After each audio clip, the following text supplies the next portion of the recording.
Hello everyone, welcome to star IQ. Star IQ के video platform पे आप सभी का बहुत बहुत स्वागत है। आज दोस्तों 14 नवंबर है और 14 नवंबर 2021 के हरियाणा करंट अफेयर इस पर्टिकुलर वीडियो में हम पढ़ने वाले हैं। कल आपसे सवाल पूछा था, उसका सही जवाब क्या होगा? हरियाणा में इस वर्ष कब से कब तक राष्ट्रीय तलवारबाजी प्रतियोगिता का आयोजन किया जाएगा? तो इस सवाल का सही आंसर था 25 से 28 दिसंबर तक। चलिए जाते हैं आगे और आज का पहला सवाल क्या होगा? परिवार पहचान पत्र बनाने वाला हरियाणा विश्व का कौन सा राज्य बना है? तो परिवार पहचान पत्र बनाने वाला ऐसा पहला ही राज्य बना है।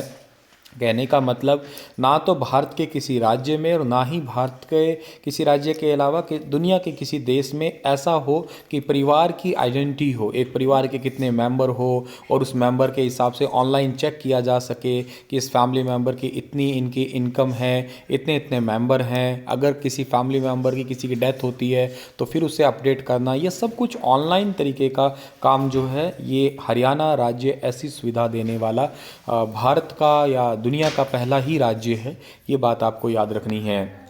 हरियाणा के किस धार्मिक स्थल को पर्यटन के रूप में विकसित किया जाएगा? कौन सा धार्मिक स्थल है? ये है आदि बद्री। आप लोग शायद इसे जानते होंगे, कई बार सुना होगा आदि बद्री को पर्यटन केंद्र के रूप में। ठीक है। अच्छा, एक्चुअली क्या है कि हरियाणा में ऑलरेडी जो है ना एक श्राइन बोर्ड है, माता मनसा देवी श्राइन बोर्ड है। और श्राइन बोर्ड की बैठक के अंदर जो है ना अभी रिसेंटली मुख्यमंत्री जी ने इसके आदेश दिए हैं या इसकी घोषणा की है।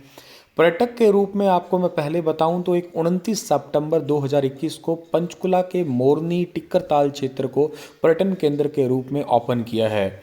एक नारनौल के ढोसी हिल्स को पर्यटन केंद्र के रूप में ओपन करने की घोषणा की है।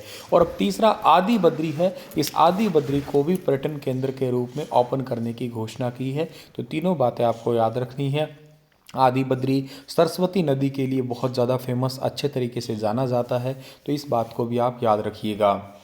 अगला सवाल है कि हरियाणा में ईज़ ऑफ डूइंग बिजनेस की तर्ज पर उद्यमियों को किसकी सुविधा दी जाएगी? ईज़ ऑफ डूइंग बिजनेस यानी कि बिजनेस करने की सुगमता, उसकी तर्ज पे हरियाणा के अंदर ईज़ ऑफ कनेक्शन की सुविधा दी जाएगी। ईज़ ऑफ कनेक्शन का मतलब सीधा समझ लीजिएगा कि आप अपने घर में बिजली का कनेक्शन बहुत ही आसानी से लगवा सकते हैं। हरियाणा बिजली वितरण निगम ने गुरुग्राम से उद्यमी के द्वार DHBVN कार्यक्रम की शुरुआत की है। यह कार्यक्रम जो है वो DHBVN के प्रदेश के सभी 12 जिलों में चरणबद्ध तरीकों से चलाया जाएगा।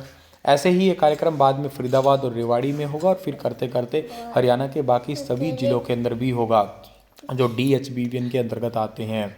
और इस डिपार्टमेंट के यूँ कहिएगा हरियाणा में बिजली निगम के अतिरिक्त मुख्य सचिव है, उनका नाम है PK दास, वो भी बात आप याद रखिएगा। चलिए थोड़ा आगे जाते हैं हम लोग। अगला क्वेश्चन हमारा क्या होने वाला है कि हाल ही में कुल 64 पुरस्कारों में से हरियाणा को कितने खेल पुरस्कार जो है ना वो दिए गए हैं? तो कुल 64 पुरस्कारों में से हरियाणा को 17 खेल पुरस्कार दिए गए हैं। 2 राष्ट्रीय खेल प्रोत्साहन पुरस्कार में से 1 हरियाणा को मिला और 64 पुरस्कारों में से 17 हरियाणा को मिले हैं। 12 मेजर ध्यानचंद खेल रत्न अवार्ड में से 4, 35 अर्जुन अवार्ड में से 8, ठीक है, और के साथ में अलग अलग कैटेगरी में कुल 15 द्रोणाचार्य अवार्ड में से 4 हरियाणा के पुस्तकों को मिले हैं, ये याद रखना। जैसे श्री नीरज चोपड़ा, श्री मनीष नरवाल, श्री रवि कुमार दहिया, श्री सुमित आंतिल, इनको देश का सबसे बड़ा खेल सम्मान मेजर ध्यानचंद खेल रत्न मिला है। श्री योगेश कथुनिया, श्री सुरेंद्र पालड़, श्री सिंह राज अधाना, श्री सुमित कुमार, श्री दीपक पूनिया और श्री हरविंदर सिंह और मोनिका मलिक और श्री संदीप को, इनको अर्जुन अवार्ड से नवाजा गया है। ये स्लाइड इंपॉर्टेंट है, इसका स्क्रीनशॉट अपने पास रखिएगा, काम आएगा पेपर में।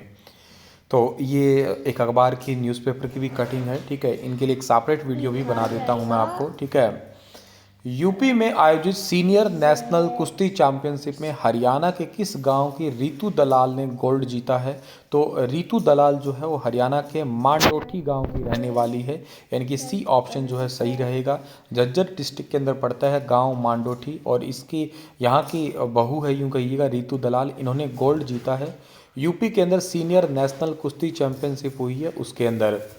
इसके साथ ही दक्षिण अफ्रीका में 4 दिसंबर से शुरू होने वाली कॉमनवेल्थ कुश्ती चैंपियनशिप में भी क्वालिफाई कर लिया है, ठीक है।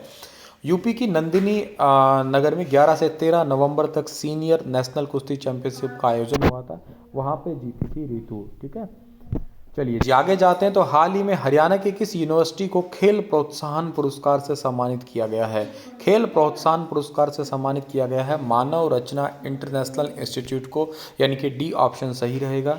राष्ट्रपति रामनाथ कोविंद ने इंस्टीट्यूट के अध्यक्ष डॉक्टर प्रशांत भल्ला और उपाध्यक्ष डॉक्टर अमित भल्ला को पुरस्कार से सम्मानित किया है। खेलों को बढ़ावा देने में सर्वश्रेष्ठ विश्वविद्यालय की ख्याति प्राप्त की है इसने। ठीक है, international institute of research and studies. ठीक है, तो ये बात आप याद रखिएगा।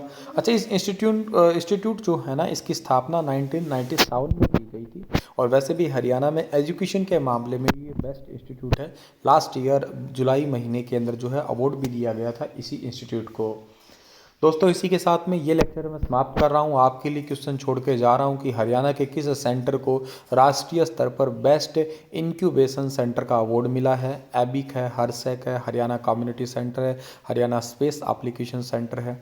अपना ख्याल रखिएगा और माफ़ करिएगा वीडियो को प्रॉपर टाइम पे नहीं दे पा रहा हूँ। जैसा कि मैंने कल भी कहा था कि मैं आउट ऑफ स्टेशन हूँ, सिस्टर की मैरिज है, जोधपुर में हूँ। तो आप 1-2 दिन के लिए प्लीज़ मैनेज ज़रूर कर लीजिएगा। उसके बाद में आपकी सभी क्लासेस जो है वो मैं सुचारू रूप से रेगुलर कर दूंगा। एप्लीकेशन पे अनअकैडमी, यूट्यूब हर क्लासेस को कर दूंगा फिर रेगुलर। तब तक अपना ख्याल रखिएगा। Stay happy, stay healthy and stay connected with star IQ। धन्यवाद।